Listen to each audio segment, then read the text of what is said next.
هەڵبژاردەی تێنسی عێراق بە مەبەستی ئامادەکاری زیاتر بۆ پاڵەوانتی دێڤسی هەڵبژاردەکان بە 5 جێریزانەوە گەشتی وڵاتی میسر دەکا و کەمپێکی مەشق و ڕاهێنان بۆ ماوەی نزیکەی مانگێک ئەنجام دەدات.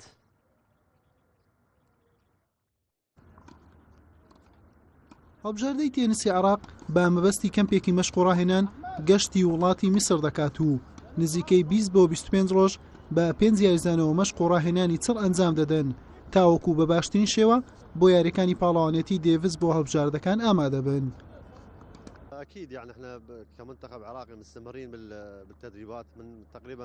بە دڵنیایی وەک هەڵبژاردەی عێراق بەردەوامی لە مەشقەکانمان ماوەی نزیکەی 2 مانگە چەند ڕۆژێک لە هەولێر بووین و کەمپێکی مەشقیمان لە دەرەوەی وڵات لە میسر هەیە وەک ئامادەکاری بۆ جامی دێڤس پشتیوان بەخوا بە باشترین شێوە دەردەکەوین و ناوی عێراق بەرز دەکەینەوە.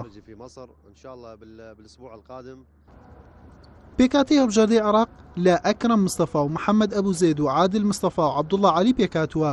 محەممەد هاشمیش وەک یاریزانی یەدەک دوای ئەوەی پاڵەوانتێک لە نێوان 8 یاریزان ئەنجام درا ئەم 5 یاریزانە بۆ پێکاتی هەڵبژاردەکە دیاریکران. محەممەد ئەبوزێدی 16 ساڵان تاکە یاریزانی کووردە لە هەڵبژاردەی یەکەمی عێراق یاری دەکات لە ماوەی ڕابردووش بۆ ماوەی هەفتەیەک لە هەولێر کەمپێکی مەشقی دیکەیان ئەنجامدا. بەنیازە ئینشاڵڵا ڕۆژی شەمە بەیانیەکەی بەڕێکەوین بۆ وڵاتی مسر کە کەمپێکی مەشق ڕاهێنانە وەکو هەڵبژاردەی عێراق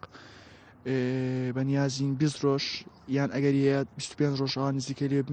بمینینەوە تەمرینی خۆمان بکەین و دوای ئەوە دەگەڕینەوە و نزیکەی 10 ڕۆژێک لە هەولێر دەبین یعنی دەگەڕینەوە پەرەوە مەشقەکانمان دەدەین و بەڕێ دەکەین بۆ وڵاتی بەحرین بۆ پاڵەوانتی جیهانی دیڤسکە و من وەک تاکاریزانی کوردم کە بتوانم بۆ هەڵبژاردەی عێراق بەسەرکەوم کە تێستا لە مێژووی کوردستان تێنس هیچ یاریزانێک بەسەر نەکەوتەوە لە بۆ هەڵبژاردەی عێراق.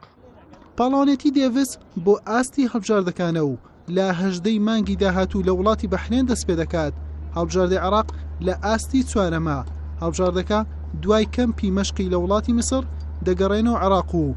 دوای چەند یەکەیەکی مەشقی گەشتی بەحرین دەکەن بۆ ئەنجامدانی یاریەکانی پاڵەوانتیەکە.